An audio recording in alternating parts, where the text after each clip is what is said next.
Entonces, ahora vamos a estudiar de manera muy somera y muy general lo que es el testamento.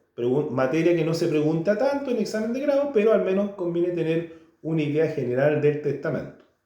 ¿Qué podemos señalar acá? En primer lugar, que el sistema chileno está construido en que no hay libertad para testar.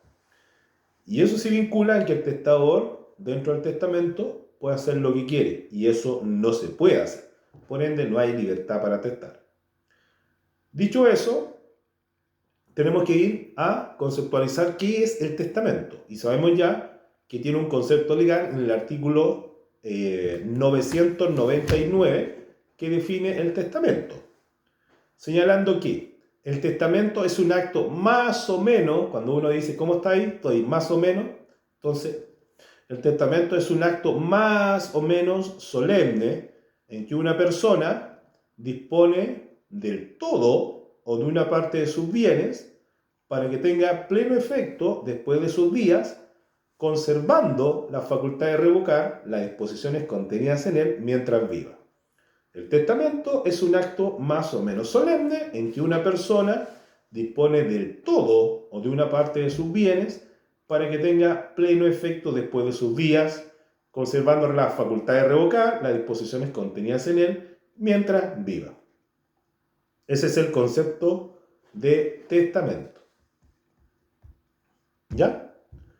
Sigamos. Habiendo hablado del concepto legal, estoy un poquito congestionado, así que luego me disculpen. Ahora vamos a hablar de las características del testamento.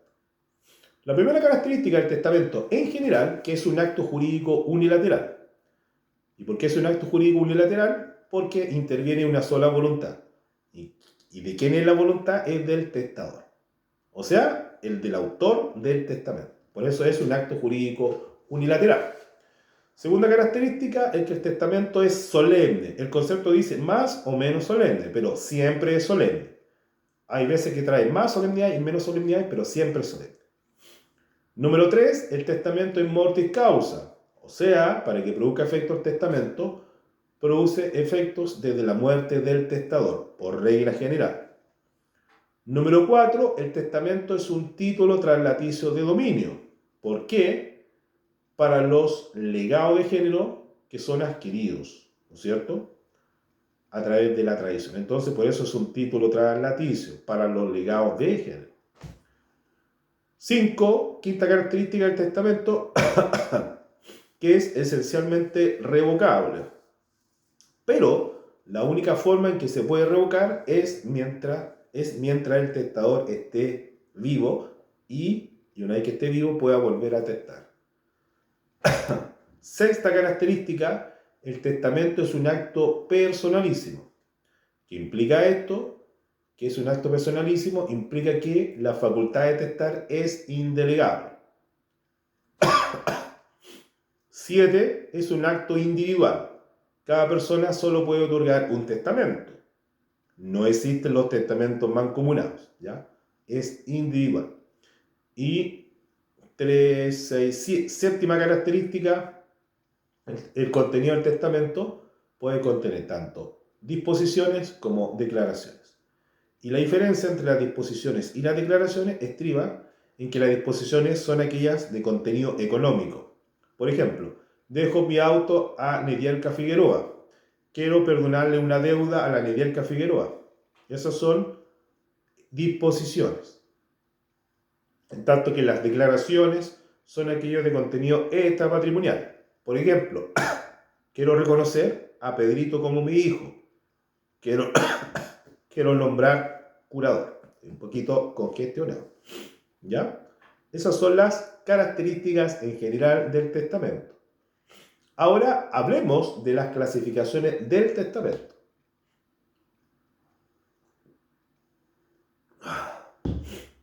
Tenemos clasificaciones del testamento. Y aquí tenemos, atendiendo a los testamentos otorgados en Chile, tenemos, en primer lugar, el testamento solemne y por otro lado, el testamento menos solemne o privilegiado. Testamento solemne, y dentro de este está el testamento abierto y cerrado. Testamentos menos solemnes son testamentos que son solemnes, pero el legislador ha restado algunas solemnidades para facilitar su celebración. Testamento menos solemne, son solemnes, pero el legislador le quita, ¿no es cierto?, o le resta algunas solemnidades para facilitar su celebración. ¿Cuáles son los testamentos menos solemnes? El testamento verbal, el marítimo y el militar.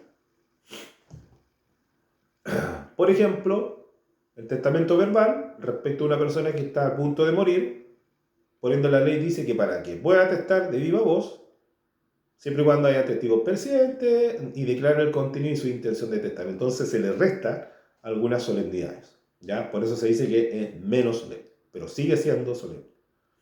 Y también, por otro lado, tenemos los testamentos otorgados fuera de Chile. Y acá distinguimos si son otorgados en la ley chilena o en la legislación extranjera. Vamos a analizar ahora el testamento solemne. Dijimos que el testamento solemne puede ser letra A, testamento abierto. Sabemos ya. Estoy resfriado. Cuando hablamos del testamento abierto, es aquel en que el testador da a conocer el contenido del testamento. Ese es el testamento abierto. El testamento abierto es aquel en que el testador da a conocer el contenido del testamento. ¿Y cómo se va a otorgar ese testamento? Número 1, ante 5 testigos, en cuyo caso ese testamento va a tener valor de instrumento privado. Y número 2, ante 3 testigos competentes escribanos.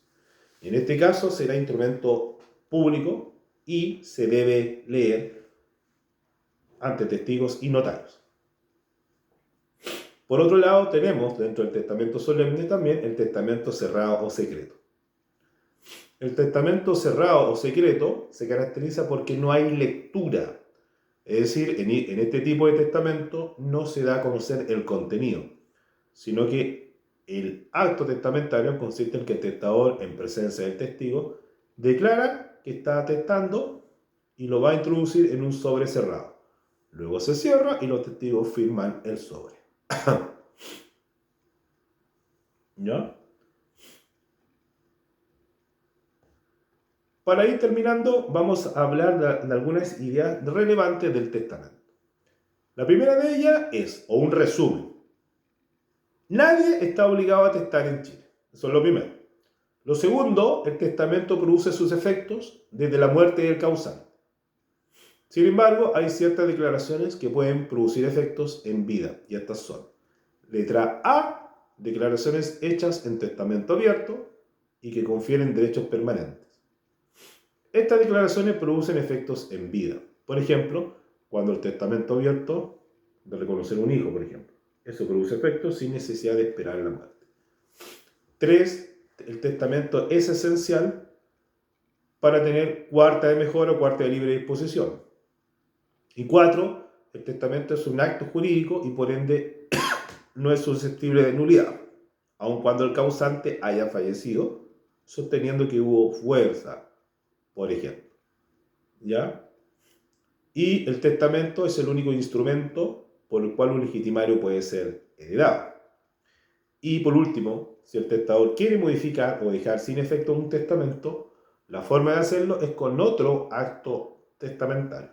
¿Ya? Esto es como muy resumen de lo que es el testamento.